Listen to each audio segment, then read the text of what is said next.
अस्सलाम वालेकुम। वेलकम है आप सबको यूके विद बेनज़ीर में।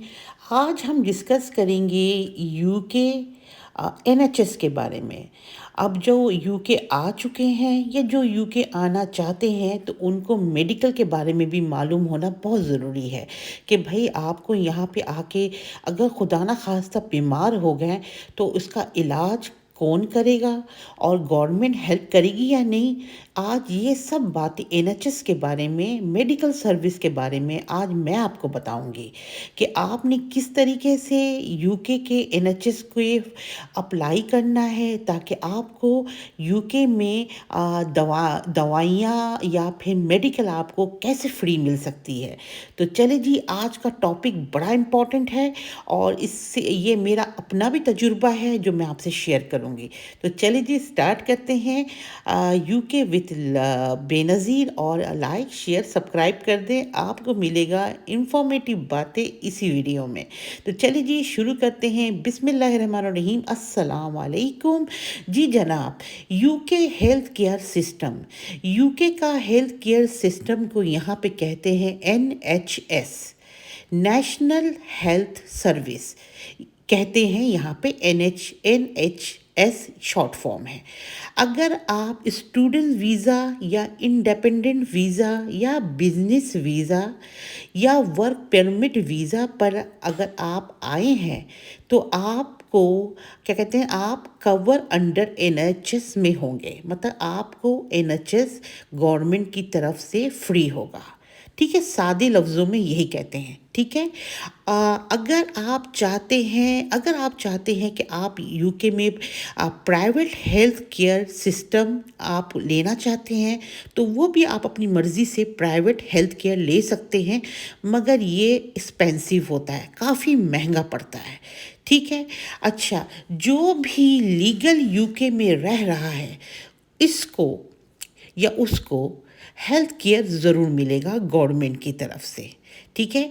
इसके लिए ज़रूरी नहीं है कि आपके पास ब्रिटिश पासपोर्ट या ब्रिटिश सिटीजनशिप होना चाहिए या नहीं। जो लीगल तौर पे आ रहा है उनको ये फैसिलिटीज़ एनएचएस की मिलेगी। अच्छा, अब बारी आ जाती है कि एनएचएस को रजिस्टर कैसे करेंगे। जब मैं यूके आई थी तो हमें भी सबसे पहले बच्चों के साथ में आई हुई थी, हस्बैंड, पूरी फैमिली थी। तो आपको अपने ही घर के पास ही एनएचएस जो करीब पड़ता है आपको वहाँ पे एनएचएस में जाना पड़ेगा। वहाँ आप आपकी पूरी फैमिली जाके सबसे पहले रजिस्ट्रेशन फॉर्म भरेगी और वो फॉर्म आप ऑनलाइन नहीं भर सकते हो। उसके लिए आपको अपने घर के करीबी एनएचएस में जाना पड़ेगा। वहाँ जाके सिंपल सा काम है, आप अपना पासपोर्ट या अपनी हाँ जी हाँ, पासपोर्ट लेके जाए या कोई भी आइडेंटिटी का कोई भी कार्ड लेके जाए। तो आप बच्चों का अपना सबका अलग अलग फॉर्म फिलअप होगा। ये रजिस्ट्रेशन ऐसी रजिस्ट्रेशन है जो आसानी से आपको एनएचएस के सिस्टम से ज्वाइन कर देगा। दूसरा बड़ा सवाल आपके दिमाग में ये आ रहा होगा कि एनएचएस फंडेड कहाँ से हो रही है। इतने सारे सर्विसेज एनएचएस जो आप लोगों को दे रही है तो इनको भी कहीं ना कहीं से तो पैसे मिल रहे होंगे, वरना इतना बड़ा एनएचएस चल कैसा रहा होगा। जी हाँ, तो वो इस तरीके से चल रहा है कि जो हम जॉब करते हैं, जो हमारे हस्बैंड जॉब करते हैं या जो भी जितने लोग जो यूके में आके जॉब करते हैं तो उनका 12% टैक्स जो है वो ऑटोमेटिकली कट के चला जाता है एनएचएस को। जी जनाब, तो ये काइंड ऑफ फ्री कह भी सकते हैं, नहीं भी कह सकते हैं, क्योंकि पैसे आपके डायरेक्ट बैंक अकाउंट से 12% कट के एनएचएस को चला जाता है। अच्छा, और एक यहाँ पे चार्जेस होती है वीज़ा, चाहे वो स्टूडेंट वीज़ा हो या बिजनेस वीज़ा हो या आपके वर्क परमिट वीज़ा हो। यहाँ पे एक फ़ीस ली जाती है IHS, इमिग्रेशन हेल्थ सरचार्जेस, वो भी एनएचएस को जाती है और वो है पर ईयर जो देते हैं लोग, पर ईयर देते हैं 470 पाउंड। तो मैं यही कहना चाह रही हूँ कि एक तरीके से लगता तो है कि एनएचएस फ्री है, बट ये आपके ही कमाए हुए पैसे के टैक्स में से 12% जाता है। तो इस तरीके से एनएचएस का निज़ाम चलता है और कहने को यही होता है कि यूके में एनएचएस या मेडिकल फ्री है, जो काइंड ऑफ आप इस तरह कह लें कि आप अपना पैसा टैक्स का जो दे रहे हैं वही गवर्नमेंट यूज़ कर रही है। चले जी, अब बात कर लेते हैं कि आपको कौन कौन सी जीपी की एनएचएस की सर्विसेज बिल्कुल फ्री मिलेगी।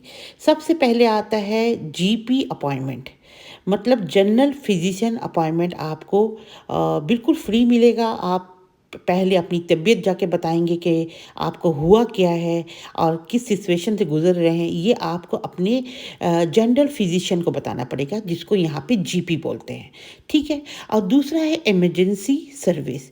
अगर खुदा ना खास्ता रात के 3 बजे आपको कोई किस्म का इशू हो गया, तो आपको मतलब कि वोमिटिंग हो गई, बुखार तेज़ है, कोई भी इमरजेंसी सिचुएशन हो, तो उसके लिए एम्बुलेंस आपको बिल्कुल फ्री ऑफ कॉस्ट सर्विस देगा और एम्बुलेंस आपको ले जाएगा इमरजेंसी पे।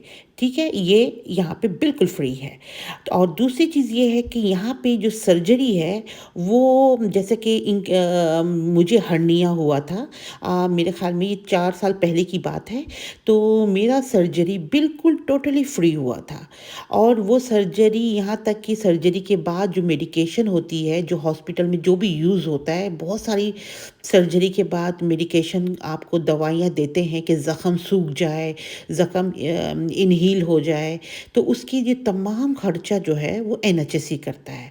वो आपको पे नहीं करना पड़ेगा, और किसी भी किस्म का पे नहीं करना पड़ेगा। अच्छा, अब यहाँ पे एक पे सिस्टम है, वो है प्रिस्क्रिप्शन।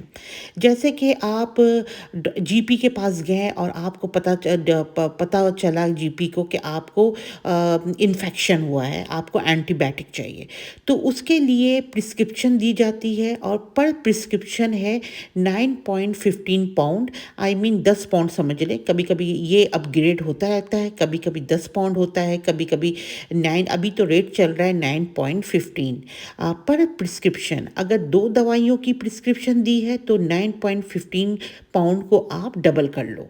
ठीक है, ये होगी प्रिस्क्रिप्शन जिसकी आपको फ़ीस देनी पड़ती है।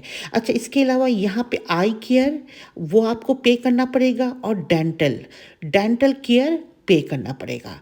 अच्छा, यहाँ पे अंडर 18 तक, 16 टू 18 तक आपको फ्री होता है ये आई केयर भी और डेंटल केयर भी। जैसे ही आप 16 या 18 के ऊपर चले जाते हो तो आपको इसका भी पे करना पड़ेगा।